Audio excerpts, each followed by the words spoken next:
Le Nouvel Esprit Public, Philippe Meyer, bonjour.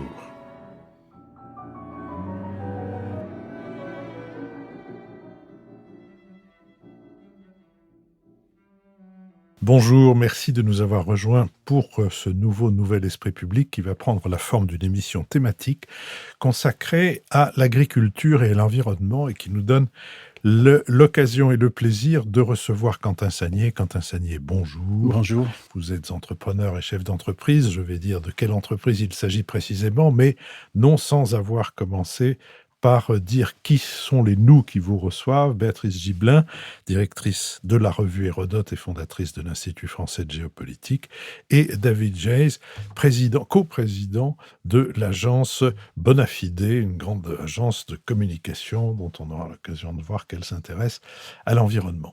Quentin Sagnier, donc, vous êtes entrepreneur et chef d'entreprise. Vous aviez cofondé et dirigé le leader mondial du son haut de gamme de Vialet.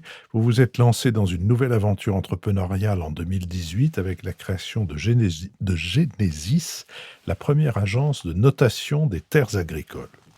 Votre start-up innovante est née du constat qu'il subsiste une lacune significative dans la mesure de l'impact environnemental des pratiques agricoles et les acteurs du secteur demeurent souvent aveugles aux conséquences sur l'environnement de leurs décisions. D'où votre idée de noter la santé des sols pour mieux corriger les techniques de ceux qui les travaillent. Selon vous, je cite, en collectant des pratiques et en établissant des corrélations scientifiques entre les techniques agricoles, le climat et la santé des sols, on peut voir quels leviers d'action ont un vrai impact positif. Aujourd'hui, 60 à 70% de nos sols en Europe sont abîmés ou très abîmés, estime l'Union européenne. Leur bonne santé est pourtant décisive pour la fertilité, la productivité agricole, le stockage du CO2, la rétention et la filtration de l'eau. Nous devons soulever le capot de nos sols et des pratiques agricoles liées pour comprendre comment les faire évoluer durablement vers des modes régénératifs, avez-vous écrit. Cette absence de mesures risque de mettre en péril notre souveraineté alimentaire. Les pratiques régénératrices doivent en effet être déclinées selon les types de culture, de production, de sol et de climat. Cette lacune ne concerne pas seulement l'évaluation. Le sol est en effet le grand absent de la politique environnementale, alors qu'il est le véritable, et pour vous, il est l'éléphant dans la pièce en matière d'environnement.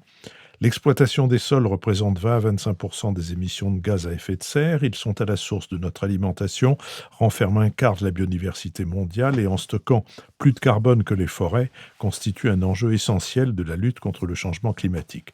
Et pourtant, le sol demeure le seul milieu naturel à ne pas être couvert par une politique dédiée à sa protection. Les multiples alertes que vous avez lancées avec la communauté scientifique semblent néanmoins être arrivées jusqu'aux oreilles des parlementaires. Menée par le député MoDem du Loiret, Richard Ramos, une proposition de loi visant à instaurer un diagnostic de la santé des sols, des terrains agricoles, naturels et forestiers a été déposée à l'Assemblée nationale le 12 octobre 2023.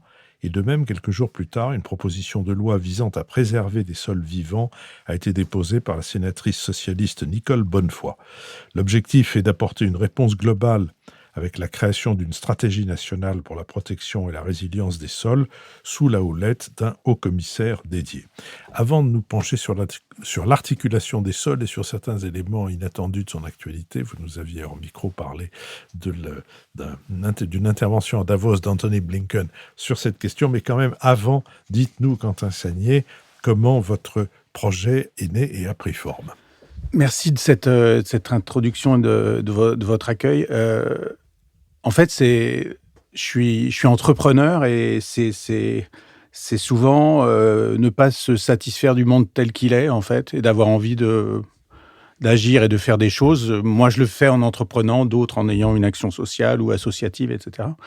En tout cas, ma façon d'agir, c'est d'entreprendre et j'allais beaucoup en Californie pour des raisons qui étaient liées à De Vialet, parce qu'on avait des clients, des partenariats, etc. Et j'y allais professionnellement, beaucoup dans la Silicon Valley ou des studios de musique de Los Angeles. Et on a décidé en famille d'aller passer un été là-bas. Et ça a été un voyage terriblement éprouvant, en fait, du point de vue émotionnel, en raison de la destruction de l'espace naturel en Californie, liée à des conditions d'exploitation agricole qui nous paraissent complètement aberrantes de monoculture, d'amandiers, par exemple, irrigués, jamais un brin d'herbe sous les sous les arbres, enfin une agriculture extrêmement intensive, en eau, extrêmement spécialisée, et qui conduit à des désastres avec des réserves d'eau, dans les grands parcs qui se trouvent à sec. Mais je parle de lacs qui font des milliers d'hectares avec des millions ou peut-être des milliards de mètres cubes d'eau qui se trouvent à moitié à sec. Je parle de terres qui sont totalement brûlées, avec des arbres brûlés sur des kilomètres et des kilomètres, après un élevage qui est extrêmement intensif sur hors sol, totalement hors sol, avec des milliers, des dizaines de milliers de vaches qui produisent du lait et qui sont dans des espaces qui sont puants à 30 miles à la ronde. Et donc ça a été un choc, en fait, de comprendre que cet État, qui est un Eldorado, une pépite environnementale exceptionnelle entre la mer, la montagne, enfin aussi des climats extrêmement variables, était en train d'être totalement détruit, quoi. Et je suis rentré dans la Silicon Valley après, en parlant avec mes interlocuteurs habituels, des gens qui travaillent chez Google, chez Apple, etc. Et j'ai été estomaqué de leur manque d'intérêt à ce sujet, quoi. Et je me suis dit, en rentrant, bon, OK, je sais ce que j'ai à faire.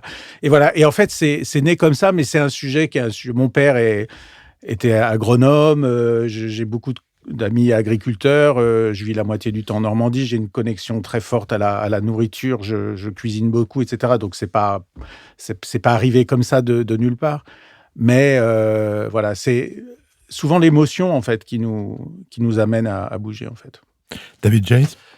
Merci d'avoir accepté notre invitation. Je voudrais commencer par une question un peu plus large que ce que vous faites à proprement parler sur la santé des sols. Une des difficultés pour transformer l'agriculture, c'est évidemment le consentement des agriculteurs, qui sont, alors c'est pas homogène comme profession, mais pour beaucoup d'entre eux, dans une situation de précarité économique et sociale. Et on le voit en ce moment avec la mobilisation en France, mais aussi aux Pays-Bas ou en Allemagne. Il y a un vrai mouvement européen d'inquiétude des agriculteurs, et c'est sans doute le secteur le plus compliqué à transformer au point de vue de l'écologie. On a progressé cependant ces dernières années. On sait que les agriculteurs peuvent être des producteurs d'énergie, on sait qu'ils peuvent être des stockeurs de carbone, et on sait qu'ils peuvent apporter une contribution à la biodiversité, les fameux services écosystémiques dans lesquels je range la santé des sols. Est-ce que ce qui nous manque au fond aujourd'hui, c'est pas un véritable instrument de valorisation et de marché qui permet d'une part d'auditer de la manière la plus précise, transparente, irréfutable possible les services qu'ils apportent du point de vue de ces trois contributions, et d'autre part de les valoriser au juste prix. Parce que ce qui a permis après-guerre le décollage et la modernisation de l'agriculture, c'est qu'on a construit un mécanisme dans lequel, en gros, on a dit aux agriculteurs, vous devez intensifier à fond votre production, ne vous souciez pas du prix de vente, il sera de toute façon bas, parce qu'il fallait que la part de la nourriture dans le budget des ménages baisse aussi pour que les gens puissent acheter des produits électroménagers ou de l'industrie. Et on apportera une subvention d'équilibre. La PAC a été construite autour de ça pour équilibrer le tout. Est-ce qu'aujourd'hui, l'enjeu majeur de transformation de l'agriculture, c'est pas la même chose, c'est-à-dire des données de qualité, des mécanismes transparents et un mécanisme de valorisation? Quentin Sagnier. Si, il n'y a pas de transition sans changement des modèles économiques. Les agriculteurs sont des gens extrêmement rationnels, sont des entrepreneurs. Et d'ailleurs, quand on fait des études sur les idées complotistes, les populations les moins touchées, ce sont les agriculteurs. Donc, c'est des gens qui sont, ils sont terriens, quoi. Ils ont leur sol, leur patrimoine naturel qu'ils exploitent, c'est leur premier actif. Donc, ils sont rationnels. Le problème, c'est que on peut pas demander aux agriculteurs de porter seuls les changements nécessaires. Ils n'en ont ni les moyens techniques, ni les moyens financiers. Donc, forcément, ces mutations-là, elles doivent impliquer les chaînes de valeur. Et quand je dis les chaînes de valeur, c'est tous les acteurs des chaînes de valeur. C'est-à-dire, ce sont les coopératives, c'est les gens qui achètent aux coopératives, c'est les gens qui achètent des produits transformés aux gens qui achètent aux coopératives, etc., jusqu'à nous. Jusqu'à nous. C'est-à-dire qu'on est tous responsables de cet état en fonction de ce qu'on achète, des produits qu'on choisit, des prix qu'on accepte de payer. Et je parle notamment des prix bas qu'on accepte de payer sur certains types de nourriture, etc. Donc, si on veut emmener les agriculteurs dans le changement, il faut impliquer toute la chaîne de valeur et il faut changer la répartition de la richesse. Et il faut le faire sur la base de faits. On a surrégulé l'agriculture sur des pratiques et on l'a jamais fait réellement sur des impacts parce que c'était pas le sujet. C'est la seule chose qui comptait, c'était de produire et on a produit. C'était de faire de la qualité et on a fait de la qualité. En tout cas, on a plus de crise alimentaire ou de sanitaire liée à la production agricole ou de façon extrêmement. De la sécurité en tout cas. Voilà. Non mais voilà, exactement. Mais ça, on a assuré et c'est pas rien en fait. Donc maintenant, il faut apporter des instruments qui permettent d'assurer une meilleure répartition, enfin une plus juste et une plus pertinente répartition de la richesse. Ce que je peux vous dire en témoignage de terrain, c'est que quand on sollicite, nous, des agriculteurs, à travers nos clients, qui sont des grandes entreprises, qui sont des coopératives agricoles, pour aller mesurer l'état de santé de leur sol, ce qui est quand même une démarche qui nécessite de leur part d'accepter une certaine transparence et de prendre un risque. 100% des agriculteurs acceptent. 100%. Ça veut dire qu'ils sont intéressés. Ils ne sont pas aveugles. Et d'ailleurs, c'est les premiers à subir les changements, l'impact du changement climatique. On a eu ces 5 dernières années, en France, des situations climatiques extrêmes avec des régions qui ont pâti très fortement, en particulier quand les sols étaient peu résilients et en mauvais état, et donc avaient des capacités de stockage d'eau, par exemple, ou avec de la matière organique limitée, quoi. Et donc, ils sont en première ligne. Mais simplement, pour être capable de bouger, il faut faire bouger tout le monde, et nous y compris. Béatrice Dublin. Oui, moi j'ai été extrêmement intéressée. Je dois dire que j'ai découvert votre entreprise et la santé des sols. Ce qui m'a surpris, c'est combien c'est important, combien le sol, non seulement en surface, mais comme substrat, est absolument fondamental, y compris pour la captation du carbone. Et pourquoi c'est un tel silence ? Pour moi, ça a été vraiment une surprise. Je connaissais les pédologues, ceux qui s'intéressent au sol, les érosions classiques, mais cette santé des sols, je me dis, mais bon sang, les agriculteurs, et vous venez de le confirmer, dès qu'on s'adresse à eux, 100% nous suivent. Je dis, mais bien évidemment que pour eux, c'est essentiel. Et d'une certaine façon, dans les transitions que nous devons faire impérativement et qui va devoir faire tout bouger.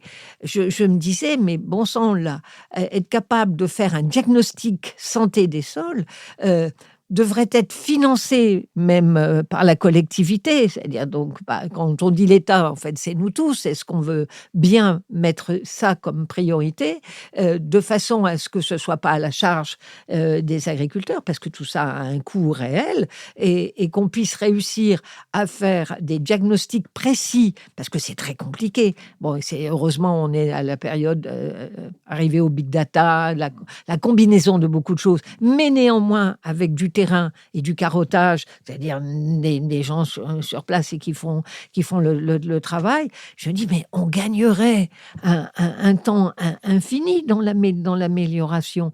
Et qu'est-ce qui pourrait ne pas suivre cela ? Mais votre surprise, ça a été la mienne, parce que je n'y connaissais rien il y a 5 ans. Donc, moi, après ce voyage américain, je me suis dit quelle est la chose la plus simple au monde qu'on puisse faire et qui puisse tout changer. J'ai pas des milliards, je dirige pas une grande entreprise qui achète des produits agricoles. Voilà, qu'est-ce que je peux faire en fait à mon échelle qui puisse tout changer ? Et j'ai rencontré, donc j'ai rassemblé un certain nombre d'agriculteurs près de chez moi, près de Lyons-la-Forêt, pour situer pour ceux qui connaissent, en leur demandant, mais pourquoi on est dans cette situation-là? Pourquoi l'agriculture est au fond l'activité humaine qui a le pire impact sur l'environnement? Bon, il y a des raisons qui sont, la moitié de la surface de la France, par exemple, ce sont des terres agricoles. Donc on imagine bien que ce qu'on fait dessus a un impact environnemental. Ensuite, on se nourrit, enfin pour la plupart 3 fois par jour, on est 8 milliards et ça finit par peser. Et il y a beaucoup de produits qui ne sont pas des produits qui nous nourrissent, mais voilà, tous les vêtements que nous avons sur nous, le tapis de cette pièce, y compris les peintures, etc., peuvent être issus aussi de produits agricoles. Donc, pourquoi on est dans cette situation? Et au bout assez vite, au bout d'une quinzaine de minutes, mais Quentin, le sol! Voilà, on a considéré ce sol comme un simple substrat support de la plante. Or, ce sol, il a une activité. Ce substrat biologique, en fait, il a une activité. Il est fécond. Il a un rôle écosystémique pour l'eau, pour le stockage du carbone, pour la filtration de l'eau, etc., etc. Et donc, il faut s'intéresser à ce sujet-là, et tant qu'on ne le fait pas, on résoudra pas le problème. En fait, le matin, en me réveillant, le lendemain, je me suis dit, il faut créer une agence mondiale de notation des terres cultivées qui fournisse aux acteurs, en fait, de la filière agricole, que je connaissais bien aussi par une vie d'avant, en fait, dans laquelle j'avais beaucoup travaillé avec des acteurs comme Danone, LVMH, etc. Je savais comment ils raisonnaient, et je savais que si on leur fournissait pas une vision de la réalité de l'impact de leurs décisions, il n'y aurait jamais de changement. Et voilà. Et donc, il fallait mettre cette santé du sol au cœur du dispositif. Et pour ça, il faut faire de la mesure. Et il faut faire de la mesure réelle. Voilà. C'est pas en passant un satellite au-dessus d'une plage qu'on ne mesure l'état de santé des gens. Ben, on imagine bien qu'on mesure pas de plus l'état de santé des sols en prenant des photos de ce sol. Et qu'il faut développer des techniques là-dessus. Et vous mentionnez l'État ou la recherche. Mais en fait, j'ai été estomaqué. J'imaginais que l'idée que j'avais eue ce matin-là, il y avait plein de gens qui faisaient ça. J'imaginais que l'INRAE, depuis 70 ans, évidemment, travaillait là-dessus. Mais pas du tout.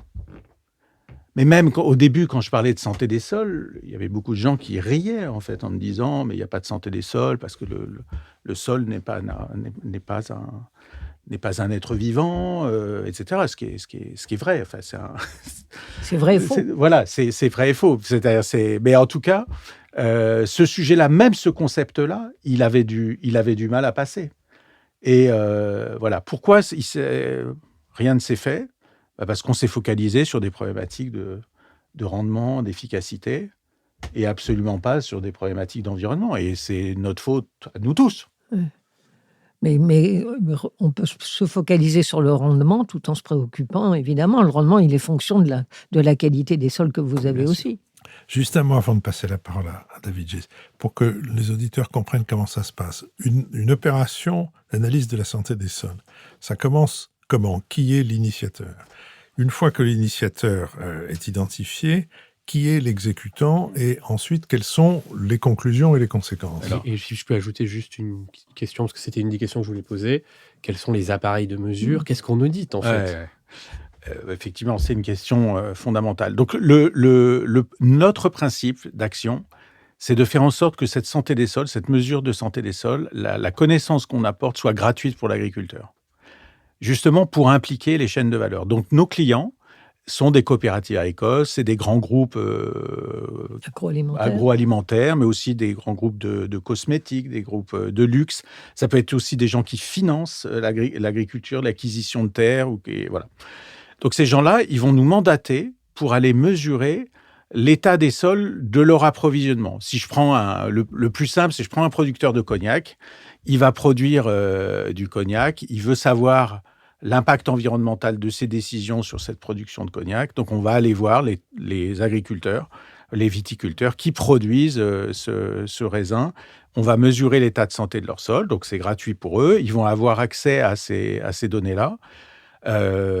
Et ces données vont être reportées au producteur, à la marque de cognac, qui va pouvoir, en corrélant ces données-là avec des pratiques, identifier les meilleures pratiques, là où on fait bien, là où on fait mal, qu'est-ce qu'on peut faire pour développer les endroits où on fait bien, comment on peut économiquement aussi gérer ces points-là, etc. Ce qu'on mesure dans le sol, alors d'abord, c'est des carottages, donc on va sur des parcelles, on prend des carottes de sol de 30 cm de profondeur, et on va analyser 3 types d'aspects dans ces sols. On va analyser l'état biologique du sol, c'est-à-dire comment le sol fonctionne. On va mesurer le carbone du sol, la matière organique du sol. Et on va mesurer l'état sanitaire, la pollution du sol. La biologie du sol, on la mesure à travers de l'ADN de sol. On va mesurer en fait l'activité des communautés bactériennes et la présence de champignons. Et on va chercher, à travers des mesures d'ADN, d'avoir une image de l'activité biologique. Par exemple, on va mesurer les communautés bactériennes aérobiques et anaérobiques, c'est-à-dire qui ont besoin d'air ou pas besoin d'air pour se développer. Et en fonction de la proportion des uns et des autres, on va pouvoir estimer le niveau de compaction ou d'aération du sol et sa capacité à accueillir le vivant ou pas accueillir le vivant. On va faire la même chose sur les gènes impliqués dans le cycle de l'azote, qui est fondamental pour la fertilité des sols, etc., etc. Donc, on mesure cette activité biologique. La deuxième chose, c'est le carbone du sol. Et donc là, le carbone, 80% du carbone mondial est stocké dans les sols. Il a un effet... Nous sommes constitués de carbone. Il y a beaucoup de carbone, évidemment, dans les plantes qui vont, avec la photosynthèse, fabriquer stocker le carbone de l'air et le transformer pour pouvoir développer les plantes, les racines, etc. Donc, on va mesurer le carbone et on va le caractériser entre le carbone qui est biodisponible, c'est-à-dire qui peut être consommé par la biodiversité, et celui qui va être très stable, qui va assurer dans la durée une ressource pour le futur, qui va se décomposer peu à peu par l'action des micro-organismes, etc. Et puis la pollution, on va regarder les métaux lourds, on va mesurer la présence de nitrates, etc. dans les sols pour s'assurer. Et voilà. Et à partir de ces mesures, on va chercher à établir un diagnostic. C'est pas parce que je vous fais une prise de sang et que je mesure votre taux de plaquettes dans le sang que je sais comment vous allez. Encore faut-il pouvoir interpréter la mesure en une valeur normalisée par rapport à ce qu'on attend en fait. Si je prends un exemple simple en santé humaine, quand je fais une mesure de rythme cardiaque, je mesure 130, de quelqu'un au repos. Si c'est un bébé, 130, c'est tout à fait normal, en fait. Un bébé au repos, il a un cœur qui bat extrêmement vite. Évidemment, s'il s'agit de moi ou l'un de nous quatre assis avec un cœur qui bat à 130, là, on peut s'inquiéter. Et c'est la même chose, il y a plein de sortes de sols, avec plus ou moins d'argile, de limon, de sable. Il y a des contextes climatiques plus ou moins avec plus ou moins d'eau, plus ou moins de chaleur. Et donc, en fonction de tous ces contextes, on va pouvoir normaliser et poser un diagnostic. Donc, c'est très complexe, en fait, mais c'est des process qui sont scientifiquement établis, avec une grande rigueur. David Jays. Alors je comprends bien que les services que vous commercialisez aujourd'hui aux grands opérateurs, c'est sur la base du volontariat. Néanmoins, on est dans une situation où il nous reste peu de temps pour rétablir une planète vivable. Et je suis aujourd'hui plutôt pessimiste. Si on veut que ça se généralise, cette approche, il y a 2 solutions, soit les bâtons, soit les carottes. Du coup, j'aimerais bien que vous développiez un peu comment on pourrait généraliser cette approche. Du point de vue des bâtons, ça serait d'intégrer cet état de santé des sols dans les reportings ESG des opérateurs, y compris David, reporting ESG, une partie de nos auditeurs doivent se demander ce que ça veut bien dire. Environnement, social, gouvernance. En gros, c'est toutes les activités extra-financières d'une entreprise. Donc aujourd'hui, Danone ou LVMH, un opérateur agroalimentaire ou de cosmétiques, il est obligé de faire des rapports sur sa performance environnementale et sa performance sociale, y compris sur ses fournisseurs et sur les fournisseurs de ses fournisseurs, donc éventuellement les producteurs. Donc comment ça peut s'intégrer, ça c'est le bâton, dans les reporting ESG. Et du point de vue des carottes, question encore plus précise si j'ose dire, aujourd'hui on sait à peu près, c'est pas encore opérationnel, mais on sait à peu près valoriser de la production d'énergie. Un agriculteur qui veut faire du photovoltaïque, etc., il passe des contrats avec des fournisseurs, des contrats pour différence ou à long terme, etc., il est rémunéré. Un agriculteur qui veut stocker du carbone, ça commence. Il y a France Carbone Agri là, qui a été mis en place. On arrive à peu près à chiffrer la quantité de carbone stockée dans les sols. Comment on valorise monétairement la biodiversité, la qualité, un agriculteur qui contribue à la régénération des sols. Voilà, comment on valorise ça? Parce que j'entends ce que vous dites sur on a favorisé la performance au détriment de l'environnement, mais j'ai une conviction, c'est que si on n'arrive pas à réconcilier performance et environnement, ben, il ne se passera rien. Parce que si on dit aux gens c'est juste l'environnement, ils ne se mettent pas en mouvement. Quentin Sagnier. Il y a déjà un premier point, c'est que le bâton, de fait, il commence à être déployé. C'est-à-dire, vous avez évoqué les obligations de reporting environnemental des entreprises. Il y a une réglementation française sur le devoir de vigilance. Il y a une réglementation européenne sur le reporting environnemental qui oblige les entreprises à partir de 2025, sur leur chaîne d'approvisionnement, dans ce qu'on appelle le scope 3, c'est-à-dire voilà, les fournisseurs de vos fournisseurs, donc qui vont jusqu'à l'agricole, de donner une réalité de leur impact environnemental. Et donc, ils doivent mesurer. Et nous pensons que la meilleure façon de mesurer, c'est d'aller mesurer ce qui se passe réellement sur le terrain en mesurant l'état de santé des sols, parce que c'est utile pour le reporting, mais c'est aussi utile pour agir. Et donc, on ne dépense pas l'argent inutilement pour fabriquer du reporting, mais on le fait de façon instrumentalisable dans l'action. Voilà, donc ce bâton, il est en train de se mettre en place, mais je considère que c'est presque pas un bâton, au sens où c'est quand même finalement la moindre des choses, que les entreprises soient responsables, soient en responsabilité de leur impact environnemental. Simplement, ce qu'on leur dit, c'est mettez en place des moyens pour ça. Après, la question, c'est la question de la chaîne de valeur. Nos clients, aujourd'hui, quand on met en place ces systèmes-là, souvent, donnent une prime, en fait, sur les volumes associés aux clients, enfin aux fermes qui sont suivies, une prime qui est liée à la transparence apportée. Donc, ils vont toucher quelques euros supplémentaires à la tonne, par exemple, qui sont associés à ces terres qui ont été mesurées. La réglementation aussi, par exemple, sur les biocarburants, va imposer à partir de la prochaine campagne, donc la récolte qui va arriver en 2024, va imposer une mesure réelle de la séquestration de carbone dans les sols.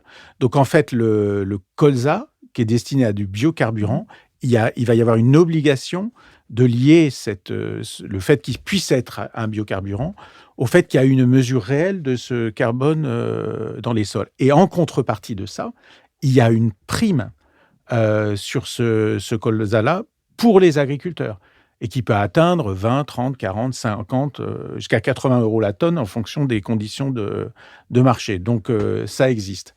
Et ensuite, aujourd'hui, des grands acteurs de l'activité agricole, enfin, je parle d'entreprises comme Cargill, comme PepsiCo, etc., ils ont leurs obligations environnementales, les obligent à avoir des filières qui soient des filières tracées, de plus en plus, et sur lesquelles ils sont obligés, de fait, pour pouvoir disposer des volumes, de payer pour ça.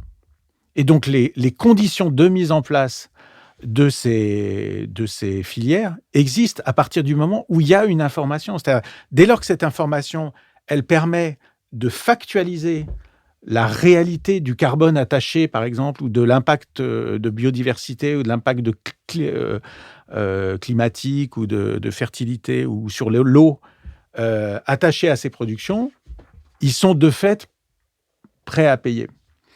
Enfin, plus ou moins. Mais en tout cas, certains sont prêts à payer. Et ceux qui sont prêts à payer vont aussi donner un élan au marché. Et c'est ça qu'il faut encourager. Donc, moi, évidemment, c'est quand même insensé que l'État n'ait jamais régulé sur cet aspect-là. Pour ma part, je crois que c'est aussi le rôle de l'entreprise d'assurer cette fonction sociale. Non pas qu'elle puisse pas être prise par l'État, mais la réalité, c'est qu'il y a beaucoup de choses qui ont été inventées par... Voilà, aujourd'hui, ça nous paraît évident que le métro, ça soit un service public, par exemple. À l'origine, c'était des entreprises privées qui l'ont développé. Voilà, le boulanger du coin, il a un rôle social important pour le bien-être de la communauté, et c'est néanmoins une entreprise privée. Mais donc, les mécanismes, ils sont là. Voilà, comment la régulation peut les encourager, c'est une question. Au-delà du simple reporting pour assurer une meilleure rémunération des agriculteurs, c'est tout l'enjeu. Béatrice Gibelin. Moi, je vois aussi dans le diagnostic de la santé des sols, peut-être le moyen de sortir d'affrontements. Par exemple, entre des agriculteurs dans une agriculture intensive, je vais prendre le cas des grandes bassines qui ont fait beaucoup d'histoire, par rapport à des militants écologistes. Comme s'il y avait nécessairement incompatibilité totale entre une agriculture qui a besoin de produire et puis ça semble pas idiot j'allais dire, garder de l'eau et réserver de l'eau qu'on va pouvoir réutiliser plus tard. Peut-être qu'il y a des tailles de bassines à envisager, mais c'est pas en soi aberrant et qui suscite une telle violence de réaction très, très importante. Et peut-être que si on travaille mieux sur la santé des sols avec des bons diagnostics, sur ce qu'on peut faire, peut-être que cette opposition qu'on a et qui est une situation de blocage un peu, engendre beaucoup de ressentiment chez les agriculteurs et de colère chez d'autres militants. Et la question que je me posais, c'est aussi la question entre ceux qui font du bio et ceux qui n'en font pas dans l'agriculture. Je veux dire, avec une bonne connaissance de la santé des sols, et on comprend bien combien c'est complexe, et que c'est pas quelque chose qui se fait facilement comme ça. Peut-être qu'on dépasserait aussi cette lecture que je trouve un peu simpliste, si vous voulez, entre les bons qui font du bio et les mauvais qui font pas de bio. Et est-ce que ce serait là une possibilité de sortir de ces formes d'impasse? Et j'ajouterais à ça, quel écho vous avez vis-à-vis par exemple, de la FNSEA? Est-ce qu'ils vous accompagnent? Est-ce qu'ils travaillent à cette bonne perception de l'intérêt de la santé des sols? Quentin Sagnier. Le problème de la connaissance, le problème de la science sur tous les débats publics aujourd'hui se pose largement, et je dirais que tristement, c'est pas forcément uniquement dans le domaine de l'agriculture. Mais restons évidemment dans l'agriculture. Je prends le point de l'élevage, par exemple. Quels sont les sols agricoles en meilleur état aujourd'hui dans un pays comme la France?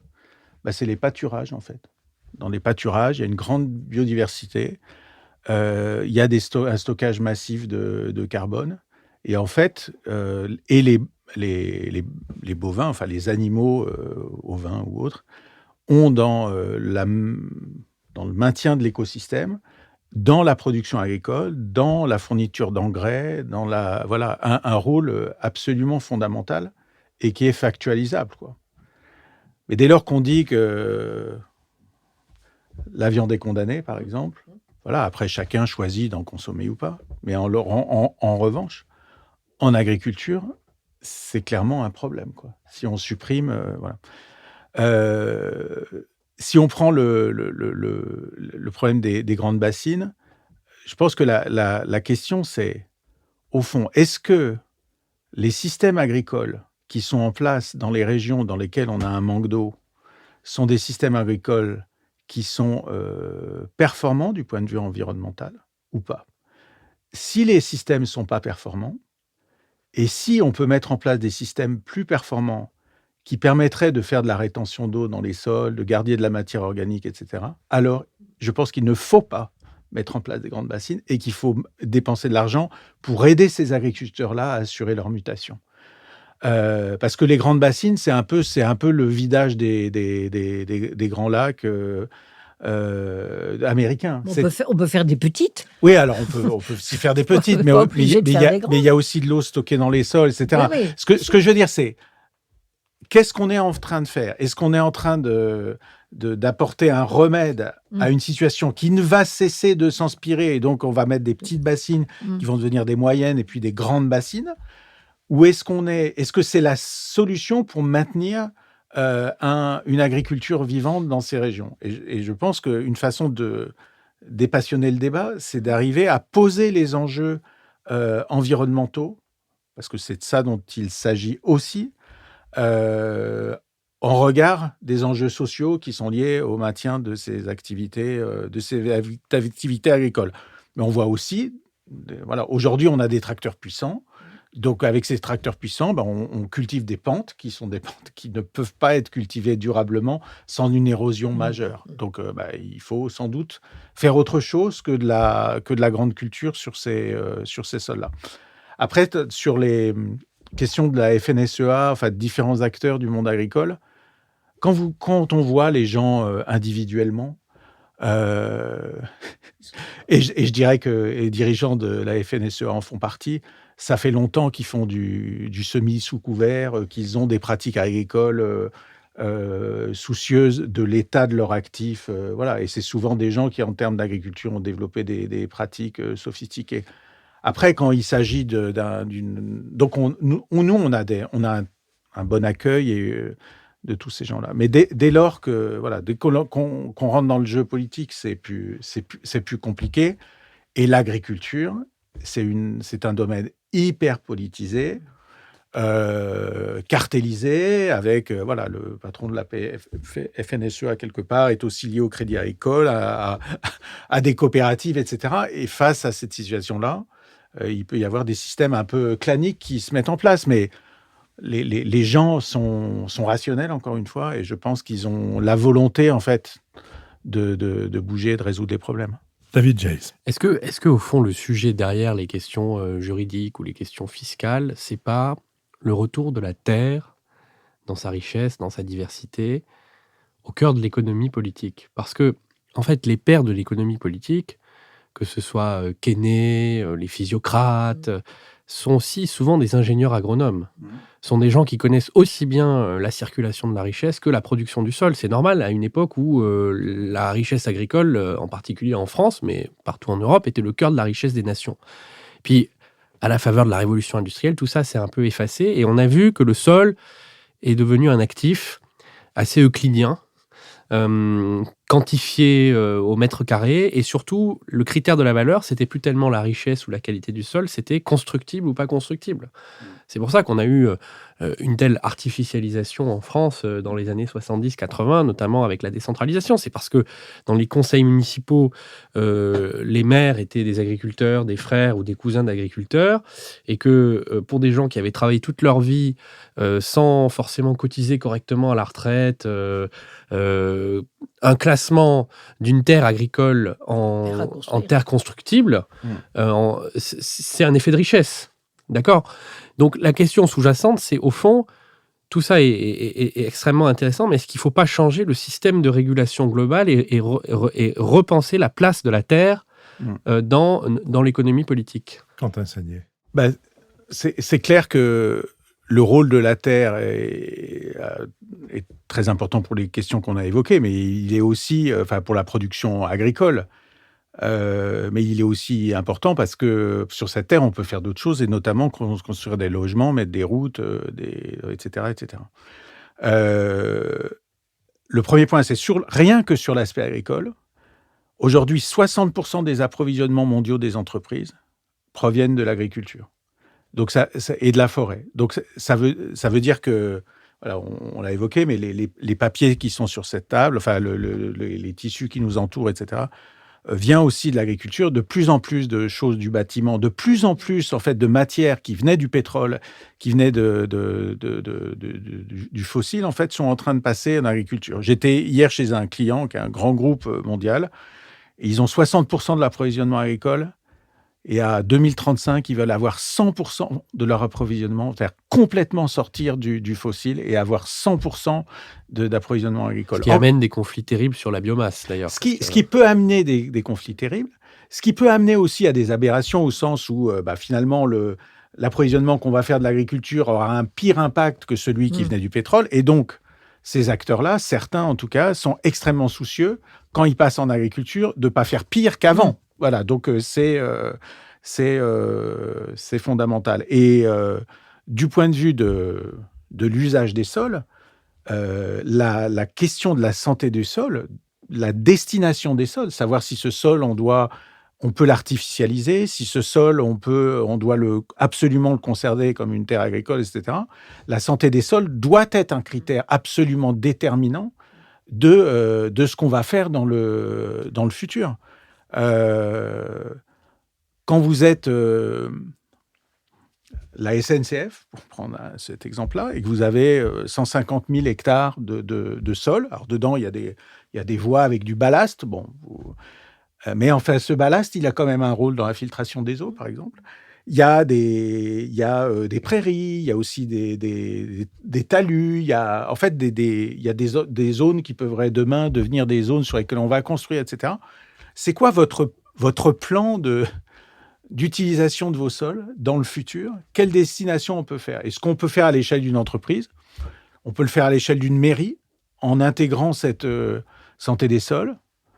Voilà, quand je prends la route pour aller en Normandie et que je traverse des zones où chaque maire a inventé sa zone d'activité commerciale en prenant en général des terres plates, les meilleures terres, et dessus on construit des zones d'activité souvent moribondes. Et d'un village, d'une ville à l'autre, on passe sans compter l'impact que ça peut avoir sur les paysages. Donc, dans la décision politique, que ça soit la décision de l'entreprise ou la décision de l'État ou des collectivités locales, la question du potentiel de valeur de ce sol, de sa valeur écosystémique sera évidemment fondamentale, quoi. C'est là, en fait, où se pose la question entre ce qui est ma propriété privée et je décide d'en faire ce que je veux dans le cadre, évidemment, de respect des lois d'urbanisme ou autre, et puis ce qu'on peut penser est relevé du bien commun.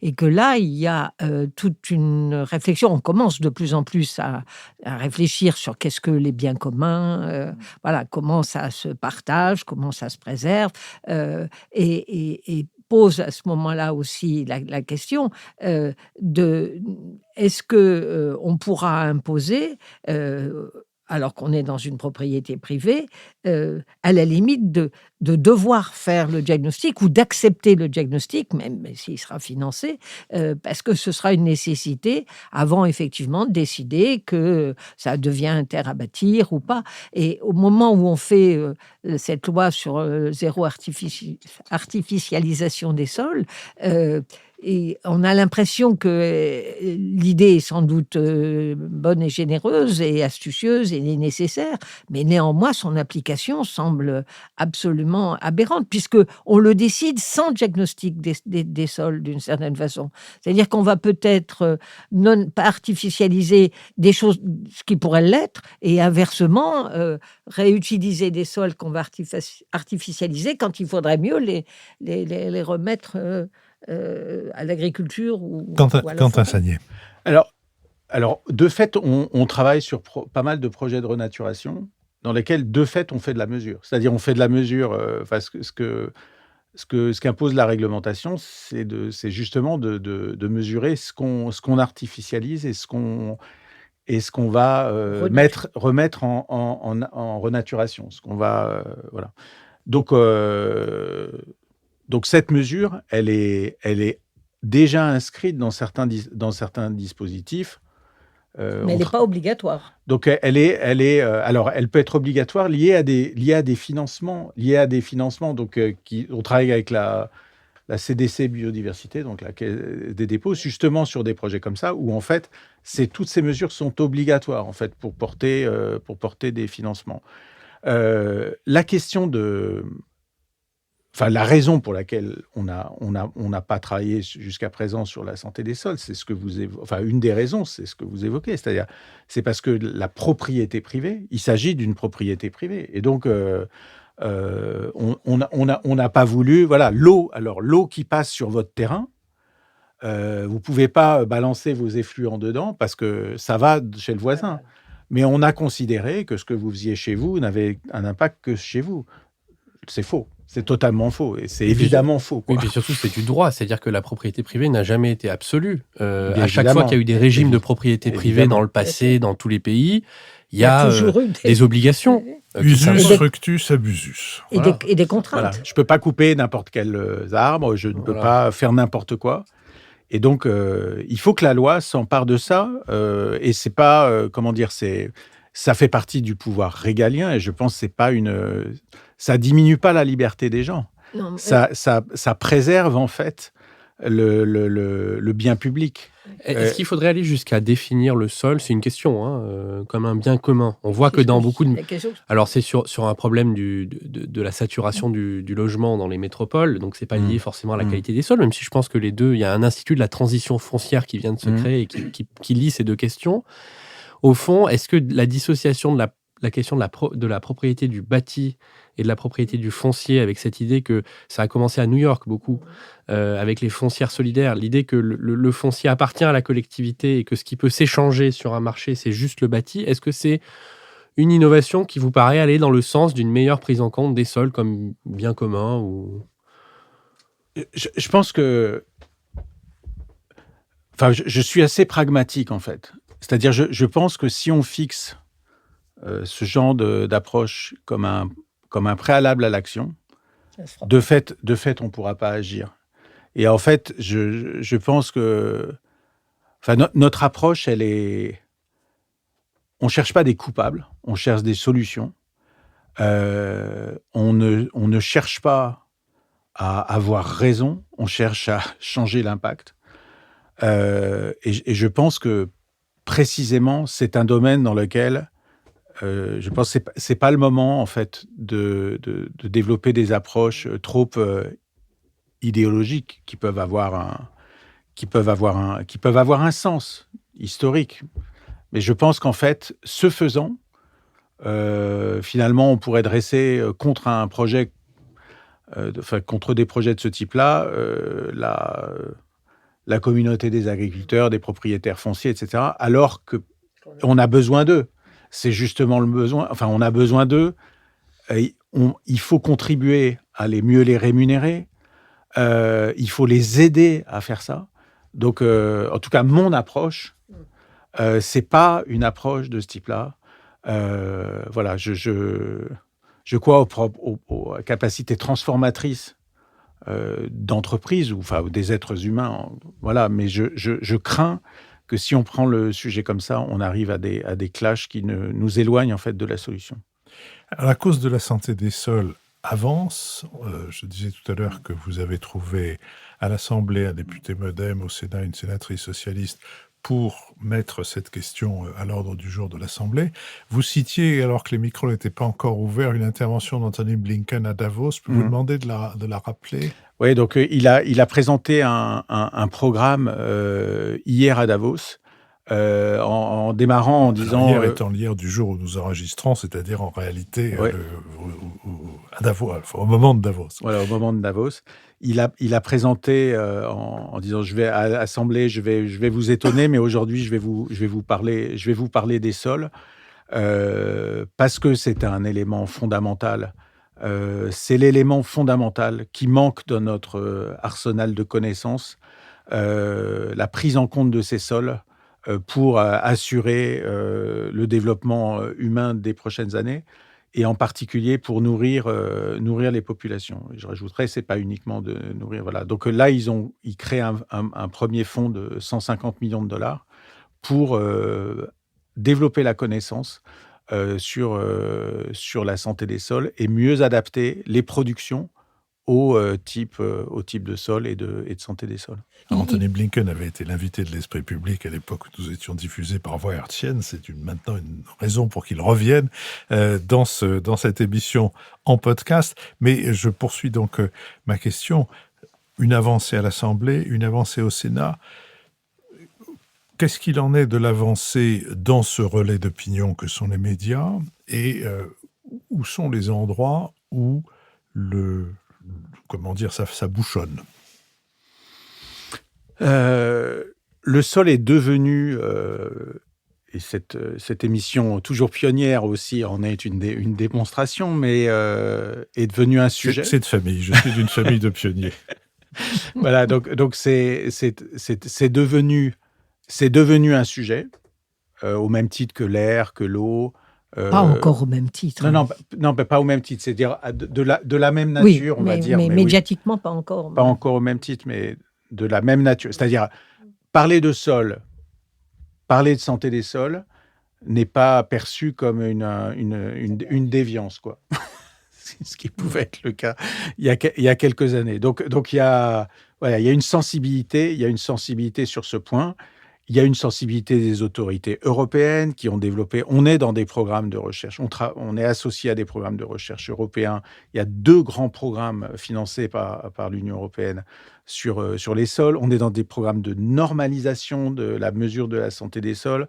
On est dans des programmes de ce qui s'appelle les Science-Based Targets, qui sont un dispositif associatif entre des entreprises, des ONG pour mesurer l'impact de l'agriculture à travers la santé des sols.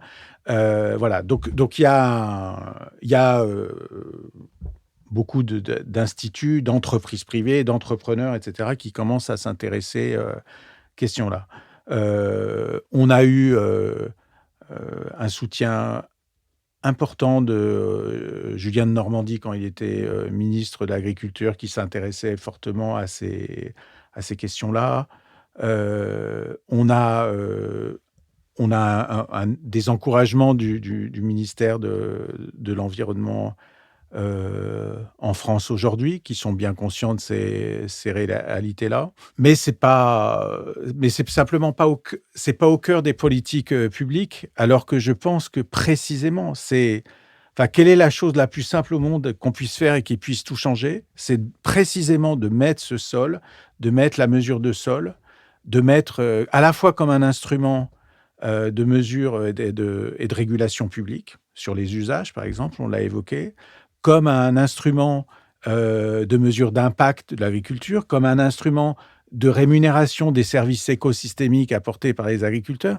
Enfin, il y a une telle évidence à ça, qu'au fond, mais il me semble que tout ce qu'on peut faire pour résoudre ces problèmes-là sans le faire constitue des usines à gaz, en fait. On va faire des choses plus compliquées, moins transverses, alors que précisément l'intérêt de la mesure de santé des sols, c'est que ça sert à tout.